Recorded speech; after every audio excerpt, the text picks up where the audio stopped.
اعوذ باللہ من الشیطان الرجیم، بسم اللہ الرحمن الرحیم۔ السلام علیکم۔ آج میں بیٹھ کر جو ہے وہ لیکچر آپ لوگ سمجھ ہوں گے کہ ڈلیور کر رہی ہوں، ہاویور کہ میرے جو اسٹوڈنٹس ہیں ان کو پتہ ہے کہ میں بیٹھ کر لیکچر نہیں دیتی۔ بہرحال میں آج لیکچر دینے کے لیے آئی بھی نہیں ہوں۔ میرا جو ہے وہ بیسک ایم یہ ہے کہ محرم جیسے کہ اراؤنڈ دی کارنر ہے، اور محرم کا مہینہ بلکہ چل رہا ہے، اور عاشورہ جو ہے وہ اراؤنڈ دا کارنر ہے، یعنی 9 اور 10 محرم۔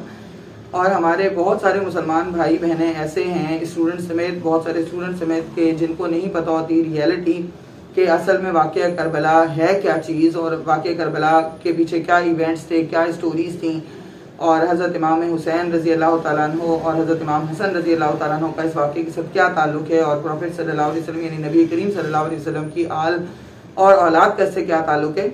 تو میں آپ کو تھوڑا سا بیک گراؤنڈ سے لے کر چلوں گی تاکہ آپ لوگوں کو پتہ چل جائے کہ جو ہے وہ ایکچوئل اسٹوری شروع کہاں سے ہوئی تھی۔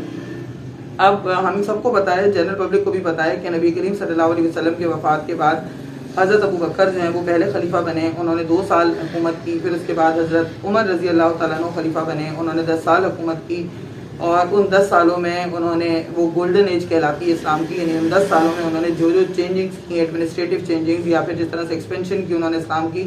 آئی نو کہ یہ چیپٹر ہمارے بچوں کے لیے او لیول میں سب سے مشکل ٹاپک حضرت عمر ہوتا ہے، آئی نو دیٹ، لیکن سب سے زیادہ انٹرسٹنگ اور اسلام کی جو اچیومنٹس نظر آتی ہیں وہ میں اسی ایج میں نظر آتی ہیں۔ اس کے بعد آتا ہے ٹائم کہ حضرت عمر رضی اللہ تعالیٰ عنہ کی ڈیتھ کے بعد سینیریو کیا ہوا اور حضرت عثمان کیسے خلیفہ بنے، وہ تھوڑا سا بیک گراؤنڈ بھی آپ کو پتہ ہونا ضروری ہے۔ آئی تھنک عشرہ مبشرہ کے بارے میں سب کو پتہ ہے، وہ 10 لوگ جن کو نبی کریم صلی اللہ علیہ وسلم نے اس دنیا میں ہی جنت کی بشارت دے دی تھی۔ ان 10 لوگوں میں ایک حضرت ابو بکر تھے، حضرت عمر، حضرت جو ہے وہ علی، حضرت عثمان، حضرت علی، حضرت طلحہ، حضرت زبیر، حضرت سعد بن ابی وقاص، حضرت عبد الرحمن بن عوف، حضرت ابو عبیدہ بن جراح اینڈ حضرت سعید بن زید رضوان اللہ علیہم اجمعین۔ یہ سارے کے سارے وہ 10 صحابی ہیں جن کو دنیا میں ہی جنت کی بشارت دے دی گئی تھی۔ تو ان میں سے 4 جو ہیں وہ تو ہمارے رائٹلی گائیڈڈ کیلف یعنی خلفائے راشدین کہلاتے ہیں۔ اب جب حضرت عثمان کے ٹائم سے پہلے حضرت عمر رضی اللہ تعالیٰ عنہ جب اپنے ڈیتھ بیڈ پر تھے، ان کے اوپر جب حملہ ہوا اور جب ان کی حالت بگڑ گئی، اور ان کو وہ چاہ رہے تھے کہ ان کے بعد، حالانکہ حضرت عبداللہ بن عمر اس وقت زندہ تھے رضی اللہ تعالیٰ عنہ، حضرت عبداللہ بن عمر حضرت عمر کے بیٹے ہیں، لیکن حضرت عمر ایون خود بھی رضی اللہ تعالیٰ عنہ یہ لیگیسی سیٹ نہیں کرنا چاہ رہے تھے کہ وہ اپنے بیٹے کے ہاتھ میں خلافت دیتے، کیونکہ ان کے بیٹے سے بڑے بڑے صحابہ کرام اس وقت موجود تھے۔ تو سینیورٹی کے لحاظ سے ان سے حضرت عثمان رضی اللہ تعالیٰ عنہ، حضرت علی رضی اللہ تعالیٰ عنہ اور دوسرے بھی 10 بلیسڈ کمپینینز میں سے 6 صحابہ کرام موجود تھے، 7 تقریباً۔ حضرت عمر رضی اللہ تعالیٰ عنہ نے ایک پینل سیٹ کیا اور جس میں 6 لوگوں کا نام دیا جو ان کو لگ رہا تھا کہ خلافت کے لیے سب سے زیادہ موزوں ہیں۔ ان میں سے انہوں نے پہلا نام دیا حضرت عثمان کا، دوسرا پھر حضرت علی، پھر اس کے بعد حضرت طلحہ، پھر حضرت زبیر، پھر حضرت سعد بن ابی وقاص اور حضرت عبد الرحمن بن عوف۔ اب حضرت ابو بکر رضی اللہ تعالیٰ عنہ کا تو ان 10 میں سے انتقال ہو چکا تھا، حضرت عمر رضی اللہ تعالیٰ عنہ آلریڈی ڈیتھ بیڈ پر تھے، اور حضرت سعید بن زید کو انہوں نے نامینیٹ نہیں کیا کیونکہ حضرت سعید بن زید رضی اللہ تعالیٰ عنہ حضرت عمر کے کزن بھی تھے۔ حضرت عمر نہیں چاہتے تھے کہ ان کو لیبلائز کیا جائے نیپوٹزم کے ساتھ۔ دوسرا ریزن یہ بھی ہو سکتا ہے کہ حضرت سعید بن زید رضی اللہ تعالیٰ عنہ خود بھی کبھی فرنٹ پہ آنا نہیں چاہتے تھے۔ تو باقی کی یہ جو 6 صحابی تھے ان میں سے حضرت طلحہ رضی اللہ تعالیٰ عنہ وہاں تھے نہیں مدینہ میں، تو وہ تو ویسے ہی ایلیمنیٹ ہو گئے۔ اب حضرت عثمان رضی اللہ تعالیٰ عنہ نے حضرت علی کو ووٹ کیا، حضرت علی رضی اللہ تعالیٰ عنہ نے حضرت عثمان کو ووٹ کیا، دونوں کے پاس ایک ایک ووٹ ہو گیا۔ حضرت زبیر رضی اللہ تعالیٰ عنہ نے حضرت علی اور حضرت عثمان دونوں کو ووٹ کیا، تو یہ 2 ووٹس ہو گئے دونوں کے۔ اب حضرت سعد بن ابی وقاص کا جھکاؤ زیادہ حضرت عثمان رضی اللہ تعالیٰ عنہ کی طرف تھا، تو یہ پتہ چل رہا تھا بہرحال وہاں کے جو لوگ تھے انہوں نے جس طرح سے نریٹ کیا، اور حضرت عبد الرحمن بن عوف نے اپنے آپ کو اس چیز سے خود ہی ایلیمنیٹ کر دیا، انہوں نے گیو اپ کیا اور انہوں نے کہا کہ وہ چیئرمین یا ریفری کا رول پلے کر سکتے ہیں، لیکن وہ اس پینل میں اپنے آپ کو ان صحابہ سے زیادہ موضوع نہیں سمجھتے۔ تو حضرت عبد الرحمن بن عوف نے اب حضرت علی اور حضرت عثمان رضی اللہ تعالیٰ عنہ دونوں کے بیچ میں ان کو چننا تھا کہ ان دونوں میں سے کس کو چوز کریں، کیونکہ ان دونوں کے پاس ہی زیادہ ووٹ تھے۔ اب حضرت عبد الرحمن بن عوف نے ایک سوال سیٹ کیا جس میں انہوں نے یہ پوچھا کہ وہ حضرت علی اور حضرت عثمان رضی اللہ تعالیٰ عنہ دونوں سے پوچھیں گے یہ سوال کہ اگر ان کو خلافت ملی تو وہ کس طرح سے رول کریں گے، کس طرح سے کیری آن کریں گے خلافت کو۔ تو اس میں حضرت عثمان رضی اللہ تعالیٰ عنہ نے جواب دیا کہ وہ جو ہے وہ قرآن اور سنت کو فالو کریں گے، اور اس کے ساتھ شیخین یعنی حضرت ابو بکر رضی اللہ تعالیٰ عنہ اور حضرت عمر رضی اللہ تعالیٰ عنہ کی لیگیسی کو بھی فالو کریں گے۔ جبکہ حضرت علی رضی اللہ تعالیٰ عنہ کا اپنا اجتہاد تھا، ان کا اپنا قیاس تھا اس بارے میں. انہوں نے کہا کہ وہ قرآن اور فرمایا کہ وہ قرآن اور سنت کو فالو کریں گے، اور انہوں نے شیخین کی بات کے بارے میں کوئی بات نہیں کی. حضرت عبد الرحمن بن عوف کا بھی اپنا اجتہاد تھا. حضرت عبد الرحمن بن عوف رضی اللہ تعالیٰ عنہ نے حضرت جو ہے وہ عثمان رضی اللہ تعالیٰ عنہ کے آنسر کو زیادہ سیٹسفیکٹری کنسیڈر کیا اور حضرت عثمان رضی اللہ تعالیٰ عنہ کی فیور میں ووٹ کیا. اب حضرت عثمان رضی اللہ تعالیٰ عنہ چونکہ خلیفہ بن گئے، اب وہ تقریباً 6 سے 7 سال تک حضرت عثمان رضی اللہ تعالیٰ عنہ کی خلافت حضرت عمر رضی اللہ تعالیٰ عنہ کی خلافت کے بالکل ریپلیکا تھی. مطلب جس طرح سے حضرت عمر رضی اللہ تعالیٰ عنہ نے خلافت کی، حضرت عثمان رضی اللہ تعالیٰ عنہ نے ویسی خلافت کی. بہت ساری چیزیں انہوں نے امینڈمنٹس بھی کی کچھ چیزوں کی جو پازیٹیو تھیں، جیسے کہ انہوں نے جو ہے وہ گھوڑوں پہ ٹیکس بھی لگایا، کیونکہ پہلے گھوڑے جو ہے وہ آپ کے پاس جنگ کے لیے بھی نہیں تھے اور اب تو بہت زیادہ تھے، تو لوگوں کو ڈسکریج کرنے کے لیے کہ وہ اتنا مال اپنے پاس نہ جمع کر کے رکھیں، انہوں نے زکوٰۃ بھی امپوز کی. اس کے علاوہ انہوں نے اور بھی بہت ساری چیزیں ایسی کی. انہوں نے مسجد نبوی کو ایکسٹینڈ کیا. پھر اس کے ساتھ ساتھ انہوں نے بہت سارے اپنے ذاتی مال سے بھی انہوں نے بہت کام کروایا، روڈز وغیرہ بنوائی، سب کچھ کیا. انہوں نے یہ ساری چیزیں کی. نیول فورس جو ہے وہ اسٹیبلش ہوئی حضرت عثمان رضی اللہ تعالیٰ عنہ کے زمانے میں. اسلام اور زیادہ ایکسپینڈ ہو گیا. اب تقریباً وہ مکران کوس تک اسلام چلا گیا حضرت عثمان رضی اللہ تعالیٰ عنہ کے دور میں. لیکن اب ایک فتنہ کھڑا ہونے کا ٹائم آ گیا تھا. فتنہ کیا تھا کہ جو بچے بایوگرافی پڑھ کے بیٹھے ہوئے ہیں، یا آپ لوگوں میں سے بھی جنرل پبلک میں بھی جس نے بایوگرافی پڑھی ہوئی پروفٹ صلی اللہ علیہ وسلم کی، نبی کریم صلی اللہ علیہ وسلم کی غزوہ خیبر سے کون واقف نہیں ہے؟ تو اور حضرت علی رضی اللہ تعالیٰ عنہ کا جو رول تھا غزوہ خیبر میں، وہ تو اس کے بارے میں تو کوئی ڈیبیٹ ہے ہی نہیں ہے. تو حضرت علی رضی اللہ تعالیٰ عنہ جس طرح سے خیبر میں پرفارم کیا تھا، بہرحال خیبر میں جو وہ یہودیوں کے خلاف جو ان کی جنگ تھی وہ ہار گئے تھے یہودی، اور انہوں نے پروفیٹ صلی اللہ علیہ وسلم نے ان کو معاف کر دیا تھا آن دا بیسس آف جزیہ، کہ وہ جزیہ پے کریں گے اور وہ اپنا خیبر میں رہتے رہیں گے. لیکن ان کے دلوں سے مسلمانوں کی نفرت کو مٹایا نہیں جا سکتا تھا. ان کو ابھی بھی ایسا لگتا تھا کہ مدینہ بلانگس ٹو دیم، اور مدینہ سے ان کو نکال باہر کیا گیا اور مسلمانوں نے مدینہ پہ قبضہ کر لیا. تو یہ سچویشن بہرحال ان کے دماغوں میں اس طرح کی مینٹیلٹی ان کی تھی. اس چیز کو لے کر وہ مسلمانوں کے لیے جلن، بغض و نفرت بھی رکھتے تھے. ان میں سے ایک شخص اٹھ کے کھڑا ہوا جس کا نام تھا عبداللہ بن سبا. اب اس نے جو 4 مین شہر تھے جنہیں گیرسن سٹیز کہا جاتا ہے، یعنی جو جس طرح سے ہمارے یہاں کینٹ ایریاز ہوتے ہیں نا، یعنی آرمی سے ملٹری سے ریلیٹڈ جو ایریاز ہوتے ہیں، وہ اس طرح کے 4 گیرسن سٹیز تھے، جن میں سے ایک تھا بصرہ، کوفہ، پھر ایجپٹ، اور چوتھا تھا سیریا یعنی شام. ایجپٹ یعنی مصر. اب ان ایریاز میں اس نے انٹر ہونے کی کوشش کی.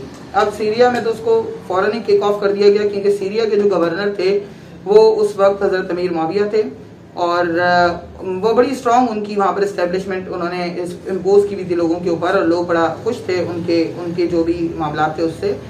ہاؤ ایور بصرہ میں جو ہے وہ کہیں نہ کہیں تھوڑے بہت ان کو فالوورز اس کو عبداللہ بن سبا کو مل گئے. لیکن مینلی جو وہ سکسیسفل ہوا جا کر ایجپٹ کے اندر. ایجپٹ میں ایسا ہوا کہ ایجپٹ میں جو آلریڈی مسلمانوں کا جو گورنر تھا، مسلمان اس سے کہیں بہت زیادہ خوش نہیں تھے. they were not happy with him. اور انارکی اور تھوڑی سی سول ڈسوبیڈینس والی سچویشن تھی. وہاں اس کو موقع مل گیا. اب وہاں پر کون؟ محمد بن ابو بکر نام سے پتہ چل رہا ہوگا آپ کو.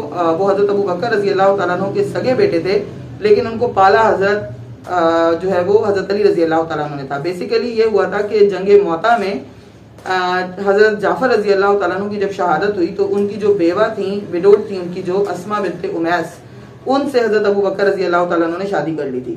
حضرت ابو بکر اور اسما بنت امیس رضی اللہ تعالیٰ عنہ کو جو بیٹا ہوا اس کا نام انہوں نے رکھا محمد بن ابو بکر. اب اس کے بعد حضرت ابو بکر کا بھی انتقال ہو گیا، تو اس کے بعد اسما بنت امیس سے حضرت علی رضی اللہ تعالیٰ عنہ نے شادی کر لی اور ان کے بیٹے کو بھی ساتھ میں پالا، یعنی محمد بن ابو بکر کو.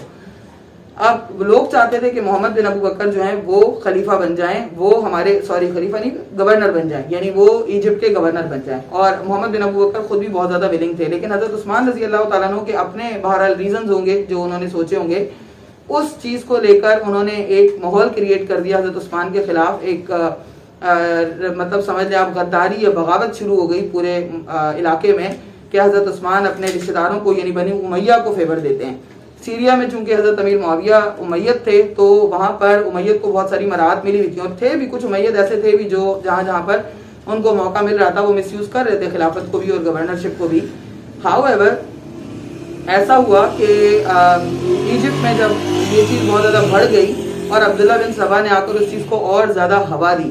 اس نے بار بار محمد بن ابو بکر کو وہ کنونس کرتا رہا کہ تمہیں جو ہے وہ جانا چاہیے اور جا کے خلیفہ سے بات کرنی چاہیے کہ وہ جو ہے وہ اپنے جو ہے وہ منہ بولے بھائی کو یا رضائی بھائی کو ہٹا کر اور تمہیں گورنر بنائے. انہوں نے کیوں تمہیں جو ہے وہ گورنر نہیں بنایا؟ You are the best person to be the governor, تو تمہیں کیوں نہیں بنایا اور اس کو بنا دیا. اس بات پر کافی ان کے درمیان آپس میں کچھ اور بھی بہت سارے واقعات ہیں جو میں کیونکہ کربلا کی طرف جا رہی ہوں تو میں باقی چیزوں کو اس کے اندر ایڈ نہیں کر رہی. تو انہوں نے کچھ ایسی سچویشن کریٹ کر دی کہ تقریباً کوئی 10,000 لوگ جو ہیں وہ اکٹھے ہو گئے اگینسٹ حضرت عثمان رضی اللہ تعالیٰ عنہ. ان کے خلاف کچھ چارجز انہوں نے اکٹھے کیے. ایک چارج یہ تھا کہ حضرت عثمان جو ہے وہ نیپوٹزم میں انوالو ہیں, یعنی اپنے رشتہ داروں کو فیور کرتے ہیں کیونکہ وہ حضرت عثمان بنو امیہ میں سے تھے. تو لوگوں نے یہ کہا کہ حضرت عثمان رضی اللہ تعالیٰ عنہ بنو امیہ کو فیور دے رہے ہیں. دوسری چیز لوگوں نے کہی کہ اس کے بہت سارے گراؤنڈز تھے جس پہ انہوں نے یہ بات کی تھی اور ایسا لگتا تھا بظاہر دیکھنے میں کہ شاید ایسا ہے, لیکن ایسا نہیں تھا. حضرت عثمان رضی اللہ تعالیٰ عنہ بڑے معصوم صحابی تھے اور بڑے مظلوم صحابی تھے جس طرح سے ان کی شہادت ہوئی ہے. اس کے بعد حضرت عثمان رضی اللہ تعالیٰ عنہ کو لے کر انہوں نے یہ باتیں بھی کی کہ جو ہے وہ انہوں نے قرآن کو جلا دیا. اس کے پیچھے بھی ریزنز تھے, ظاہر سی بات ہے انہوں نے قرآن کو ایک ڈائلیکٹ پر جمع کیا تھا اور ڈفرینٹ جو ڈائلیکٹ تھے ان کو ختم کر دیا تھا, یعنی ایک ہی لہجہ جس لہجے پہ قرآن پڑھا جاتا ہے اس لہجے پہ انہوں نے قرآن کو جمع کیا. جامع القرآن ان کا ٹائٹل بھی ہے, صاحب القرآن بھی کہا جاتا ہے ان کو اس وجہ سے. تو ان کے اپنے یہ ریزنز تھے قرآن کو جلانے کے, کہیں بعد میں قرآن کا کوئی ایسا نسخہ باقی نہ رہ جائے جس کو لے کر اسلام دشمنان جو ہیں وہ اسلام کے اندر خدا نخواستہ تحریف کریں یا تبدیلی کرنے کی کوشش کریں یا کچھ بھی چینجز لانے کی کوشش کریں یا کرپٹ کرنے کی کوشش کریں, جس طرح پچھلی کتابیں کرپٹ ہو گئی, چینج ہو گئی. تو حضرت عثمان کے رضی اللہ تعالیٰ عنہ کے اپنے ریزنز تھے. بہرحال لوگ ان کی اس اجتہاد کو نہیں سمجھ پا رہے تھے اور جو کچھ ان میں سے باغی تھے, کچھ ان میں سے منافقین بھی تھے جو کہ حضرت عمر رضی اللہ تعالیٰ عنہ کی فتوحات کے بعد اسلام کے اندر انٹر ہو گئے جسٹ فار دا بینیفٹس. اور اس کے بعد جو ہے وہ فائنلی کچھ لوگ ایسے بھی تھے جو کہ بیوقوفی میں بھی مارے جا رہے تھے. شعور بھی نہیں ہوتا آپ کو تو آپ بہت ساری چیزوں میں انوالو ہو جاتے ہیں. تو وہ سب گیدرڈ ہو کے مکہ کی طرف مدینہ کی طرف, کیونکہ حضرت مدینہ اس وقت جو ہے وہ دارالحکومت تھا, کیپٹل سٹی تھا, تو یہ سب مدینہ کی طرف روانہ ہوئے اور محمد بن ابو بکر واز لیڈنگ دیم, وہ ان کو لیڈ کر رہے تھے. اور اس کے بعد کا انشاءاللہ انسیڈنٹ, کیونکہ یہ ایک ایپیسوڈ میں تو کور نہیں ہو سکتا, انشاءاللہ تعالیٰ میں آپ کو اس کی نیکسٹ اسٹوری آگے بتاؤں گی کہ کیا ہوا, اور پھر انشاءاللہ we will lead towards the event of Karbala, یعنی واقعہ کربلا. تو اس سے آپ کو حقیقت پتہ چل جائے گی کہ واقعہ Karbala was not a small event. یہ تو ایک خیر دنیا جانتی ہے کہ بہت بڑا واقعہ تھا, لیکن اس کے پیچھے بھی بہت بڑے بڑے واقعات تھے جو اس واقعے سے جڑے ہوئے ہیں. تو انشاءاللہ تعالیٰ ہم ان کو بھی انفولڈ کریں گے. یہ اسٹوڈنٹس کے لیے بھی ہے اور جنرل پبلک کے لیے بھی. آئی ہوپ انشاءاللہ تعالیٰ آپ لوگوں کو سمجھ میں آئے گی میری بات. جزاکم اللہ خیر.